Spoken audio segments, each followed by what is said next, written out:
que je peux retenir de ces 3 journées, eh bien, je vais faire simple, 2 choses. La première, c'est la confrontation avec des acteurs de l'économie locale et qui ont des idées absolument extraordinaires. J'étais fasciné par la transformation de la ville. On parle de Smart City.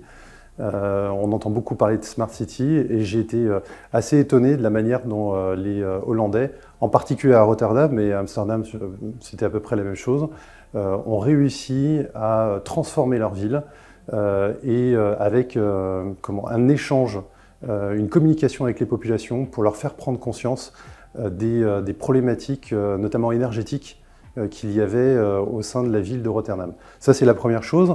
Et puis la deuxième chose, c'était on avait l'occasion de se retrouver quasiment toute la promotion à Amsterdam, à Rotterdam, à Eindhoven et à La Haye. Et c'était, je pense, un esprit de camaraderie extraordinaire qu'on retrouve au Shed, qui s'est construit au fur et à mesure et qui a éclos réellement lors de ce voyage.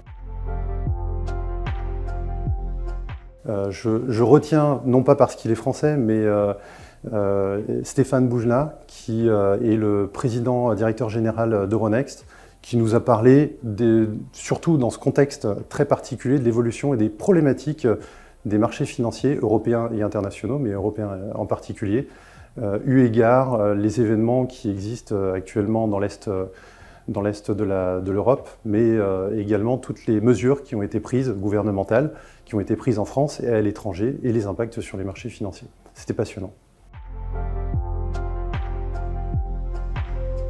Alors, ma visite préférée, c'est Eurojust. Eurojust, très humblement, je ne connaissais pas. Donc j'ai appris à connaître ce qu'est Eurojust, hein, c'est un organisme européen qui coordonne les justices européennes, mais même, on a bien vu que ça allait même au-delà des frontières, en tout cas des limites européennes. Très intéressant, en particulier sur 2 choses.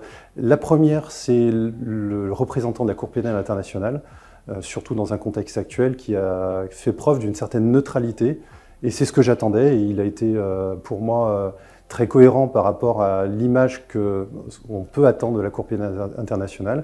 Et puis le deuxième intervenant, qui est un intervenant d'Eurojust, qui nous a parlé, et là pourquoi c'est intéressant pour moi, parce que je suis expert comptable et commissaire aux comptes, et les entreprises en France sont victimes plutôt de fraude, qu'on appelle fraude au président, fraude au commissaire aux comptes, fraude aux fournisseurs, etc. Et des détournements d'argent, des vols d'argent relativement importants, et j'ai appris toute la procédure qui existait au niveau international pour bloquer et rattraper les fonds qui étaient injustement volés par des gens peu fréquentables. Donc ça a eu un impact intéressant pour moi, puisque dans mon métier, je peux en discuter avec certains confrères. Voilà.